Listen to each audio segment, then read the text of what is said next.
வந்து Epson printer வச்சுருக்கீங்களா? So அப்போ உங்களுக்கு தான் இந்த வீடியோ வந்து ஸ்கிப் பண்ணாமல் பாருங்கள்.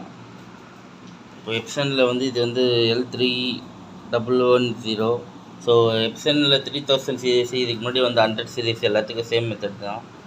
நம்ம வந்து பிரிண்ட்டு கொடுக்கும்போது குவாலிட்டி வந்து ட்ராப் ஆகிற மாதிரி ஃபீல் பண்ணுறீங்களா? அப்போ பிரிண்ட்டு வந்து கரெக்டாக இருக்கா, ஹெட்டு கரெக்டாக இருக்கான்னு செக் பண்ணணும். அதுக்கு என்ன பண்ணலான்னா, சிஸ்டமில் போங்க, ஸ்டார்ட்டில் போய்ட்டு கண்ட்ரோல் பேனல் ஓப்பன் பண்ணுங்கள். ஒருவேளை விண்டோஸ் 10 இருந்தால் உங்களுக்கு ரன்னில் வந்து கண்ட்ரோல் பேனல் டைப் பண்ணிங்கன்னா கண்ட்ரோல் பேனல் வரும். அதில் ஓப்பன் பண்ணால் நிறைய அப்ளிகேஷன் காட்டும். அதில் போய்ட்டு டிவைசஸ் அண்ட் பிரிண்டர்னு இருக்கும். இதில் வந்து இது இருக்குது பாருங்கள், இங்கே இந்த டிவைசஸ் அண்ட் பிரிண்டர் ஓப்பன் பண்ணுங்கள். ஓப்பன் பண்ணிவிட்டு உங்கள் பிரிண்டரை செலக்ட் பண்ணுங்கள்.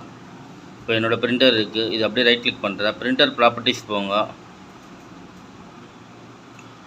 பிரிண்டர் ப்ரிஃபரன்ஸ் போய்ட்டு அதில் ப்ராப்பர்ட்டிஸ் போய்ட்டு ப்ரிஃபரன்ஸ் போகலாம், இல்லை அப்படியே ப்ரிஃபரன்ஸ் போகலாம். மெயின்டெனன்ஸ்னு இருக்கும், அதை கிளிக் பண்ணுங்கள். கிளிக் பண்ணிவிட்டு நாசில் செக் அப்படின்னு இருக்கும், இந்த நாசில் செக் கொடுங்க. கொடுத்தீங்கன்னா ஒரு பாக்ஸ் ஒன்று டிஸ்பிளே ஆகும். அது பிரிண்ட்டு கொடுக்குவான்னு கேட்கும், குவாலிட்டி செக் பண்ணால். ஸோ பிரிண்ட்டுன்னு கொடுங்க.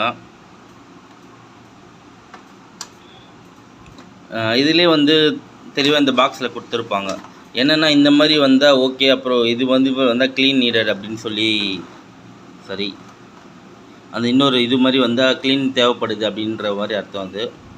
ஸோ இப்போ இதுக்கு வந்து க்ளீனிங் வந்து தேவைப்படுதா இல்லையா, நம்ம பிரிண்ட்டு வருது, அதோட அவுட்புட்டை வச்சு பார்க்கலாம் என்னன்ட்டு.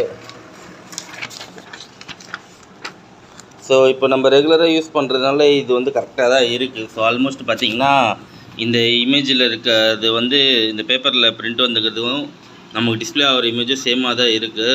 ஒருவேளை கீழே இருக்க மாதிரி கேப்ஸ் இருந்ததுன்னா நம்ம என்ன பண்ணோன்னா, இங்கேயே வந்து க்ளீன் அப்படின்ற ஒரு ஆப்ஷன் இருக்கும். இந்த க்ளீன் ஆப்ஷன் கொடுத்தீங்கன்னா ஒரு 2-3 தடவை க்ளீன் கொடுங்க. அதாவது க்ளீன் முடிஞ்ச பிறகு நாசில் செக் பண்ண சொல்லி கேட்கும். அந்த மாதிரி பண்ணாமல் ஒரு 2-3 தடவை அந்த மாதிரி கொடுத்துட்டு அதுக்கப்புறமேட்டு ஃபினிஷ் கொடுங்க, நல்லாயிருக்கும். Thank you friends.